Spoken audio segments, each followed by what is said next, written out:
नमस्कार दोस्तों, मैं असिस्टेंट प्रोफेसर डॉक्टर अंतिमा आप सबका बहुत बहुत स्वागत करती हूँ आपके अपने चैनल अध्ययन में। सबसे पहले आप सभी को त्योहारों को ढेर सारी शुभकामनाएं। ईश्वर आपको खूब सारी सफलता, समृद्धि और तरक्की दे। बात कर रहे हैं इस समय जो कुछ ज़रूरी प्रश्न मेरे पास आए हैं और मुझे लगता है ये जो भी बच्चे जॉब कर रहे हैं या भविष्य में उनकी जॉब लगने वाली है उनके लिए बहुत आवश्यक इन्फॉर्मेशन है जो मुझे देना है आज के वीडियो में। बात कर रहे हैं हम पीएचडी एडमिशन की। पीएचडी एडमिशन फॉर्म आ चुके हैं काफ़ी सारी यूनिवर्सिटी के, ठीक है। दूसरे, नेट का रिजल्ट भी निकल चुका है, तो बहुत सारे नए बच्चे हो गए वो पीएचडी करने के लिए तैयार भी हैं। इसमें बहुत सारे लोग ऐसे जो प्रश्न मेरे पास आ रहा है कि सरकारी नौकरी के साथ कैसे करें पीएचडी।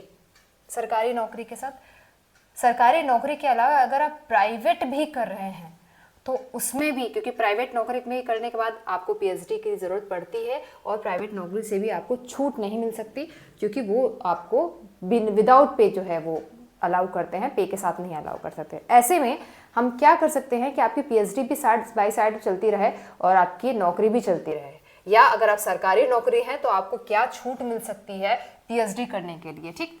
तो आज की वीडियो में इसी बात कर रहे हैं। सबसे जो नियमता है, सरकारी गवर्नमेंट नियम, यूजीसी के नियम के तहत हम बात कर रहे हैं। दो सबसे आसान प्रावधान इस समय आपके पास हैं। कौन कौन से हैं? सबसे पहला है ये पार्ट टाइम पीएचडी का, ठीक है। पार्ट टाइम पीएचडी, अगर आप कोई सरकारी या गैर सरकारी किसी भी तरह का जॉब कर रहे हैं तो ये पार्ट टाइम पीएचडी आपके लिए बहुत मददगार है। कैसे होती है ये? हर विश्वविद्यालय में सभी विषयों के लिए लगभग कुछ न कुछ औसत में, एवरेज में पार्ट टाइम की सीट निकलती है, ठीक। ये इन सीटों की संख्या वैसे तो अपेक्षाकृत बहुत कम होती है, लेकिन इन सीटों पर जो चुनाव है, जो इन सीटों पर चयन है वो एकदम नॉर्मल पीएचडी के अकॉर्डिंग होता है। आपको वही समानता एंट्रेंस देना होता है जो यूनिवर्सिटी का प्रोसीजर है। आप नेट पास हो, जेआरएफ हो, उसकी भी एलिजिबिलिटी लगातार सेम होती है और उसके बाद फिर आपको उसी प्रक्रिया में बैठना होता है जिस प्रक्रिया में सामान्य पीएचडी या सामान्य पीएचडी के एप्लीकेंट जो है वो बैठते हैं।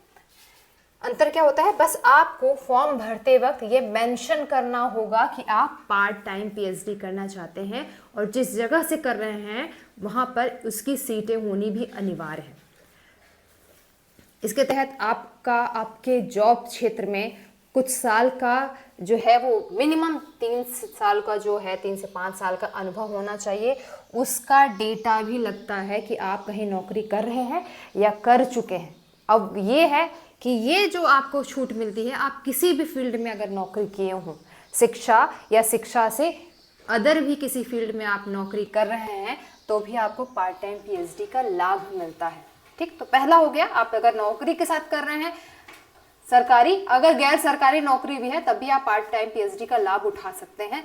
अगला जो है वो है super numeric seat. Super numeric seat सबसे ज़्यादा जो मददगार होती है वो उन बच्चों के लिए है जो सेम प्रोफेशन में है। मसलन आप किसी रिसर्च सेक्टर में हैं या असिस्टेंट प्रोफेसर टीचिंग के फील्ड में है, उसमें आपको सुपर न्यूमेरिक सीट निकाली जाती है। इसकी प्रक्रिया क्या है? सुपर न्यूमेरिक सीट क्या होती है? आप जिस भी विश्वविद्यालय से संबंधित महाविद्यालय में या फिर रिसर्च उसके सेंटर में जॉब कर रहे हैं वर्तमान में, आप उस क्षेत्र के जो विश्वविद्यालय है वहाँ पे जाते हैं और अपने संबंधित विभाग में आप एप्लीकेशन दे सकते हैं कि आपकी जो पीएचडी है वो आपके वर्तमान जॉब में, नौकरी में ग्रोथ के लिए अनिवार्य है, ठीक है। तो संबंधित जो विभाग होगा विश्वविद्यालय का वो आपके लिए एक अलग से सीट निकालता है जितनी भी आपकी आवश्यकता होगी। ये इस अलग से जो सीट निकलती है सुपर न्यूमेरिक सीट के लिए, उसके लिए कोई अलग से वैकेंसी नहीं निकालती है यूनिवर्सिटी, ना उसको जो सामान्य वैकेंसी निकलती है पीएचडी के लिए उसमें काउंट करती है। आपकी ज़रूरत है, विश्वविद्यालय जो है वो आपके हिसाब से सीट का प्रबंध करेगा क्योंकि आपकी पीएचडी आपके जॉब के लिए ज़रूरी है, ठीक है। प्रबंध करेगा। उसकी सामान्य सी प्रक्रिया होती है, आप जहां जॉब कर रहे हैं वहां का एनओसी होना चाहिए, सर्टिफिकेट होना चाहिए कि आप फला जगह से जॉब कर रहे हैं, सरकारी जॉब कर रहे हैं, ये भी ज़रूरी है सुपर न्यूमेरिक सीट के लिए। और उसके बाद संबंधित विभाग में जाएंगे, वहाँ एप्लीकेंट करेंगे, विभाग जो है वो औपचारिक रूप से जो जितनी उसके पास सुपर न्यूमेरिक की एप्लीकेशन आए हैं उसकी सीट निकालता है। और उसके बाद आपको बहुत सी यूनिवर्सिटी में यह है कि आपको डायरेक्ट अनुमति मिल जाती है पीएचडी करने के लिए। कुछ यूनिवर्सिटी जो है एक फॉर्मल एग्जाम भी करवाती है। ठीक, दोनों ही प्रक्रिया है।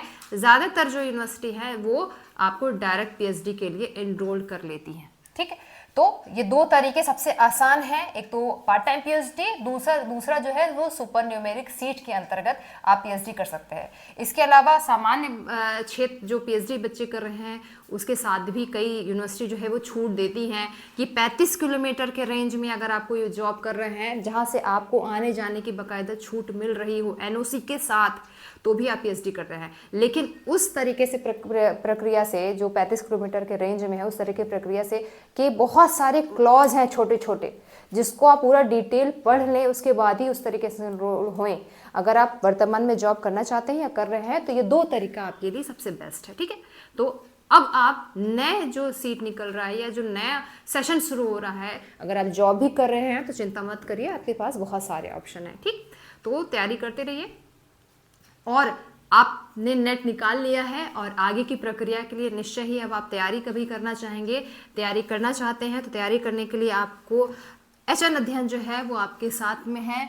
चाहे आप नेट कर रहे हों या जॉब के लिए अप्लाई कर रहे हों या और आप ही नहीं, आपके साथ आपके हित मित्र साथी कोई भी नेट भी करना चाहते हैं या असिस्टेंट प्रोफेसर के लिए अपने आप को वो एलिजिबल हो गए उसकी तैयारी करना चाहते हैं, उन सभी के लिए हमारे एचएन अध्ययन ऐप पर बैचेस स्टार्ट हो चुके हैं, जिसमें एचपीएससी के जो सामान्य पेपर है कॉमन है उसके कई सारे पेपर है, यूजीसी नेट में फर्स्ट पेपर की कंप्लीट क्लास आपको हमारे यहाँ मिल जाएगी। ठीक है, जिसमें आपको नोट्स के लिए अलग से मिल रहा है। फर्स्ट पेपर दिसंबर के लिए हम जो है वो पूरी तरीके से तैयार हैं। ये सारे बैचेस आपको यूजीसी नेट में मिल जाएंगे, चाहे वो फर्स्ट पेपर हो और चाहे वो फाउंडेशन बैच हो। हिंदी विषय से जो नेट की पूरी तैयारी की पूरी कक्षाएं जो हैं वो आपको बैच में मिल जाएगी, साथ में नोट, टेस्ट पेपर, इस तरह का आप कंबाइंड जो है वो भी ले सकते हैं। और आपको अलग अलग बैच लेना है तो वो भी बैच ले सकते हैं। ठीक है, इसी प्रकार से असिस्टेंट प्रोफेसर के लिए भी कई सारे बैचेस हमारे यहाँ हैं। कॉम्बो बैचेस हैं, गोल्ड बैच जो है अकेले आप चाहो तो ये गोल्ड बैच ही ले लो, प्रीमियर बैच ले सकते हो, जिसके द्वारा अगर कोई कंफ्यूजन आपको लग रही है कि अभी मुझे ये तैयारी करना है बाद में शायद कुछ और तैयारी करनी हो, तो उसके लिए गोल्ड बैच जो है वो बहुत अच्छा है, जिससे आप हमारे ऐप पे चलने वाले सभी बैच का एक्सेस जो है इस एक गोल्ड बैच को लेने के साथ साथ कर सकते हैं। ठीक है, बाकी पीएचडी एंट्रेंस के लिए भी हमारे यहाँ जो है कुछ बैचेस हैं, शॉर्ट टर्म बैचेस हैं, नोट्स अवेलेबल है। तो आप देख सकते हो ऐप पर आप जाएंगे तो आपको कुछ इस तरह का ही वहाँ पे मिलेगा डिस्प्ले, वहाँ पर सारी चीज़ें बिल्कुल क्लियर है। सबसे पहले क्या करना है, आपको ऐप डाउनलोड करना है। ठीक है, उसके बाद भी अगर आपको कोई कन्फ्यूजन हो रही है तो हमारे दिए हुए नंबर पे आप व्हाट्सएप कर सकते हैं या हमें हमारे जो कम्युनिटी पोस्ट में और टेलीग्राम पे लगातार सूचनाएं उपलब्ध हैं, आप वहाँ पर भी जाकर के अपने जो डाउट्स हैं वो क्लियर कर सकते हैं। ठीक है, तो तैयारी करिए, आपके रास्ते हमेशा खुले हैं और जहां रास्ते आपको बंद मिलेंगे एचएन अध्ययन वहां आपको आपके साथ मिलेगा।